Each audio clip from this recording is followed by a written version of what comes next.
Hi everyone, welcome back to library. Thank you for coming to read with me. So this week I have decided to start a chapter book. So we'll read a chapter a week and I hope you enjoy it. This one is called Lions and Liars by Kate Beasley, illustrated by Dan Santat. And it's about this boy, Frederick Fredrickson, who has a buddy Joel. And Joel has this theory on the levels of school, the hierarchy of school.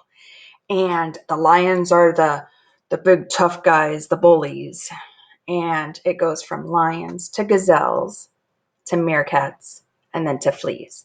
And Joel calls Freddie a flea. So Freddie's not too happy about that. So Freddie is supposed to go on this amazing cruise, but the cruise gets canceled because of this Category 5 hurricane that's coming their way.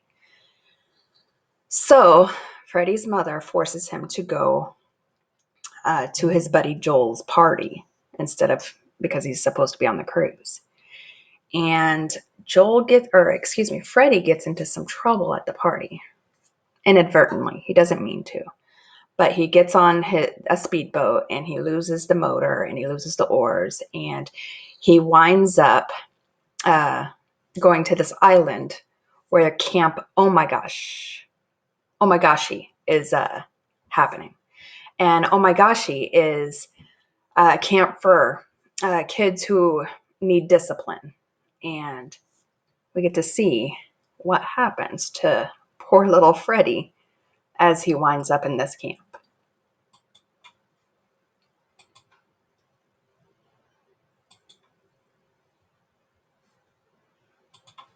All right.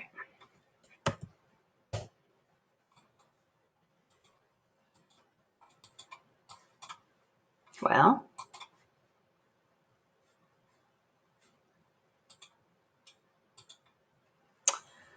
the lion, gazelle, meerkat butt theory of life.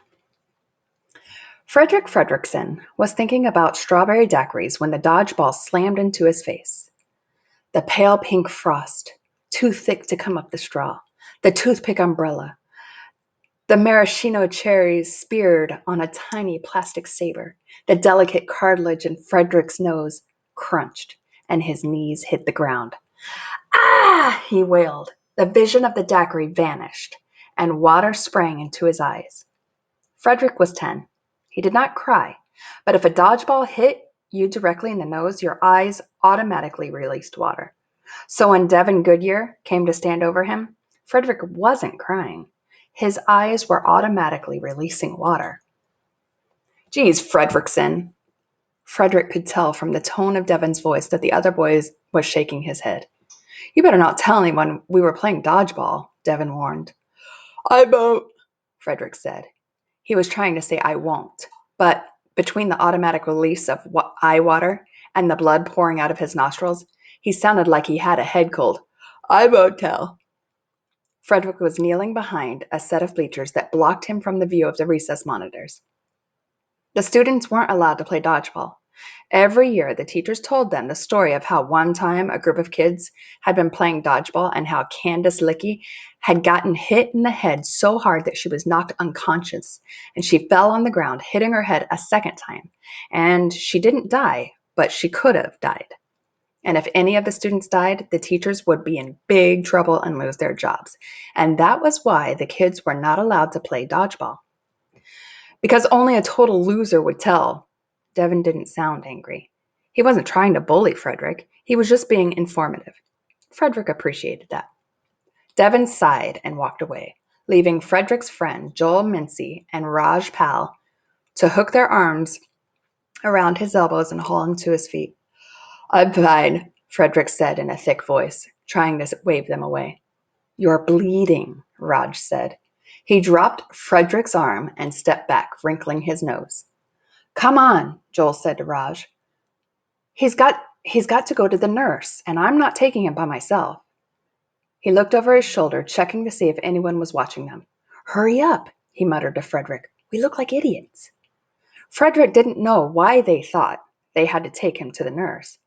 I'm fine, he insisted, wiping the blood that had dripped on his t-shirt. By lunchtime, Frederick's nose had swollen until it looked like an ugly, overripe plum hanging off his face. The nurse had given him a Ziploc bag full of ice to hold on it. During the morning lessons, the ice had turned into a bag of water that had sweat all over his worksheets, making them soggy and translucent. The bag now sloshed at the edge of Frederick's lunch tray. "Why'd you agree to play dodgeball with Devin Goodyear in the first place?" Joel asked as they waited in the lunch line with their trays. Devin and his friends almost always had a secret dodgeball game going, but Frederick, Raj, and Joel didn't hang out with them. Today, though, Frederick had walked right over and joined in. "You were playing too," Frederick pointed out in a low voice. He didn't want any of the teachers to overhear them talking about dodgeball. "Because you were," Joel said, rolling his eyes. "I was trying to keep you from getting killed." Frederick would have snorted, but his nose wasn't up to it. Joel was the least athletic of the three of them, but he always talked big. The way he talked, you would think he had 3 Super Bowl rings and a medal for saving people from a burning building. "I don't even like dodgeball," Raj said pensively. "But I didn't know what I would do if the two of you played and I didn't, so I played. I think that means I gave into peer pressure. That's something I need to work on." Raj was interested in self-improvement. Before his baseball games, all the other players packed their cheeks with gum and went out onto the field, looking cool, tossing balls in the air. Raj stayed in the dugout, reading statistics about the opposing team and doing alternate nostril breathing. The three of them slid their trays down the counter. The lunch lady pinched a single barbecued chicken wing with her tongs and dropped it onto Frederick's tray. The wing was so tiny that Frederick thought it must have come off a miniature chicken. Frederick looked from the wing on his tray to the heaping full serving dish on the other side of the plexiglass sneeze guard. He raised his eyes up to the lunch lady. The elastic of her hairnet dug a purple line in her forehead. Frederick tried to smile a winning smile at her, but all he managed was a grimace of pain. "Please, may I have a little more?" He lifted his tray hopefully, tilting it toward her. The melted ice pack sloshed sadly. Her eyes narrowed. She didn't seem to move a muscle, but the tongs in her hands began to clink menacingly. Frederick suddenly had the impression that he was standing across from a giant angry lobster in a hairnet. He swallowed and moved down the line. "Today's my birthday," Joel told the lady. She dropped a single wing on his tray too, splattering the tray and Joel with specks of barbecue sauce. "Vegetarian," Raj mumbled, even though he wasn't, and he hurried past her without making eye contact. They sat at their usual table. "I wanted to play dodgeball with Devin," Frederick said, getting back to their conversation. "Because I want to get better at sports and stuff." He paused. "I want to beat him at something." He said this sentence carefully, in one quick rush of breath, like he was removing a Jenga block from a tower. This was something he had been thinking about for a while, but he had never admitted it out loud to Joel or Raj before.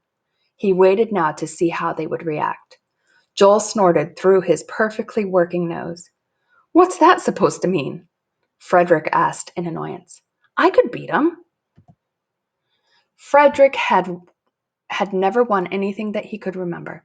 He'd never been that guy who scored goals and won the recess games, that guy who got laughs in class and walked through the school like he owned the place. In fact, Frederick was the opposite of that guy. He was the one who missed the shot and lost the game for everyone else, the one who got laughed at, the one who walked through the school and stepped in spilled Kool-Aid that dried sticky on the bottom of his shoe, so that every time he took a step, he had to peel his foot off the floor with an embarrassing squeech. Frederick had always been okay with the fact that he was a loser, because he believed that one day he would become the kind of person everybody wanted to hang out with. Like how the ugly duckling became a swan, or how Harry Potter became a wizard. But then he had started 5th grade a week ago, and he was still the same old Frederick, and he had begun to worry. What if he wasn't going to transform into his true awesome self? What if there was some secret to it? Frederick didn't know what the secret was, but he couldn't just sit around waiting anymore. He had to help things along, and he had decided that the best way to become cool was to beat Devin Goodyear, the coolest guy on earth. You're never going to beat Devin at dodgeball, Joel said, like he was reading Frederick's mind. I could win, Frederick argued. It's a definite possibility. Joel looked at him for a moment and saw that he was serious. Oh, brother, he drawled. Don't oh, brother me, Frederick said, and he would have said it in a nasty way. But using any intense tones of voice hurt his nose, so he had to say something in neutral. Look, said Joel, jabbing the straw into his juice box. It's like this. There are people who are lions, right? Devin's a lion. He's big. He gets all the meat. He can do whatever he wants. Then there are people who are gazelles. He slurped his juice, making his cheeks deflate. Are you saying I'm a gazelle? Frederick tried to think of an animal that was even lower than a gazelle, so that he could tell Joel, oh, I'm a gazelle, huh? Well, then you're a... I'd say you and I are more like meerkats, Raj said as he pulled the soft middle out of a roll. No, he looked up and frowned into the distance. We are more like fleas.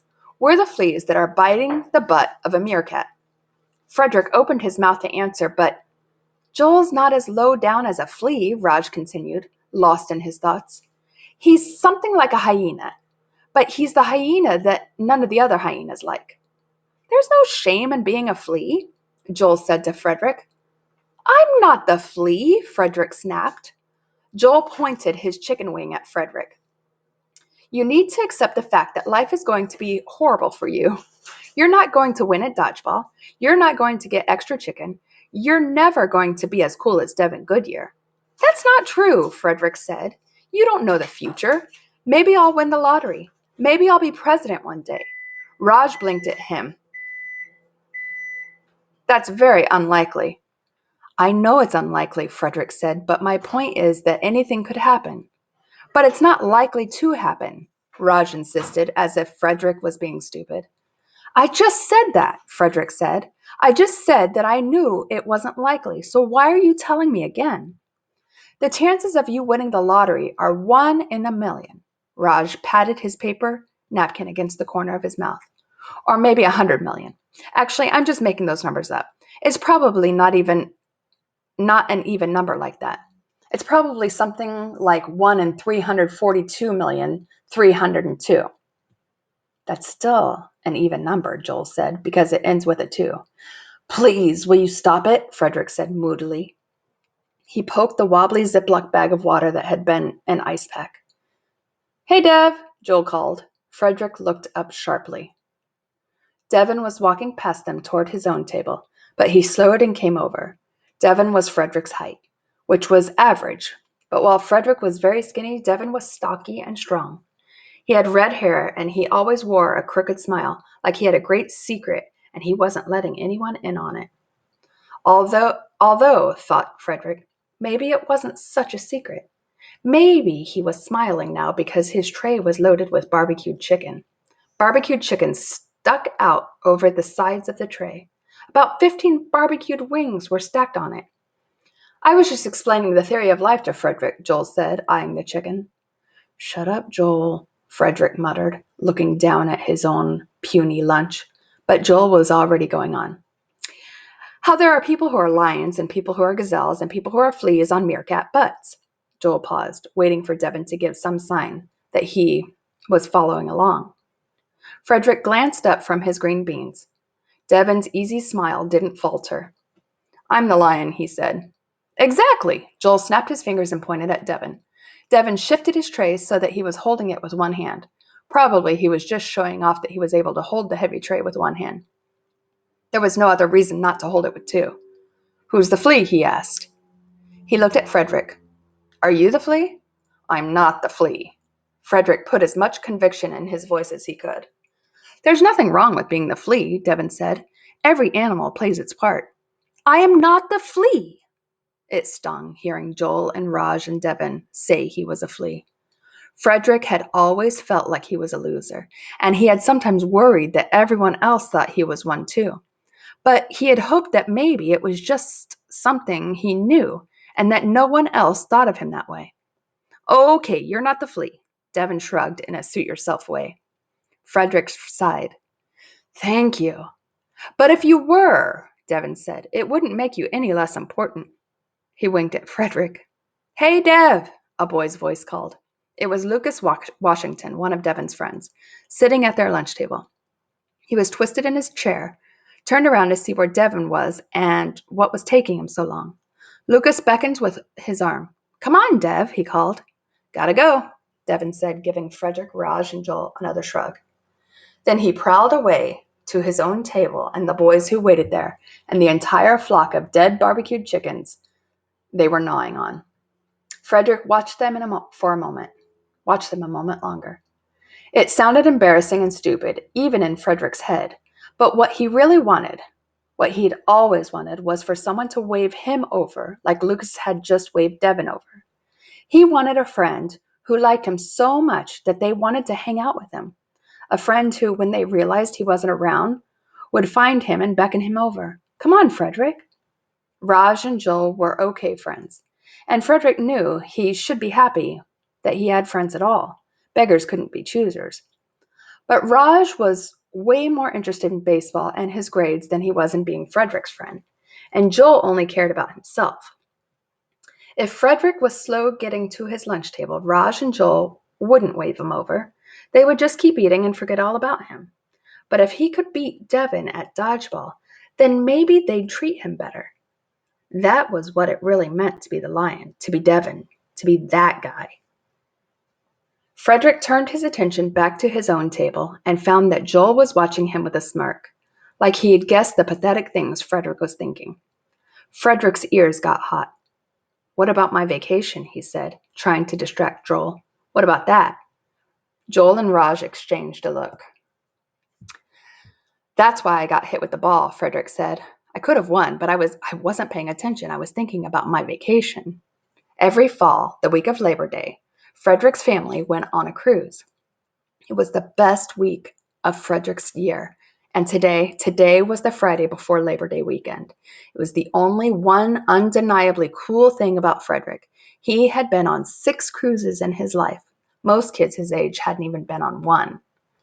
How can I be a flea, Frederick went on, when I'm about to spend 7 days on a cruise ship with strawberry daiquiris whenever I want them? You know they're not real daiquiris, right? Joel said. And a midnight buffet, Frederick went on, with a chocolate fountain, Raj and Joel said together in resigned voices. Exactly, Frederick said, picking up his chicken wing and biting it, talking with his mouth full. And world-class entertainment, Joel said. And fresh ocean air, Raj finished for him. Please stop it. I'm not going to stop it, Frederick said, because clearly you've both forgotten that I'm leaving tonight to catch my boat to go on my vacation. The vacation that you're missing my birthday party for, Joel said with a frown. Exactly, Frederick said, glad that he had the chance to get one on Joel after Joel had called Frederick a flea. That vacation. I'm just saying, your theory of life is wrong because sometimes things do go my way. Frederick tried to take another bite of his chicken wing, but his teeth closed on clean bone. The meat was gone. Things never go your way, Joel said. They will for the next 7 days, Frederick said, trying to get the last word in. Joel leaned over the table toward him. Wanna bet? So, sounds like poor Freddie is having a tough time. And we're going to see what happens on his cruise if he gets to go on that cruise. Thanks for reading with me, guys.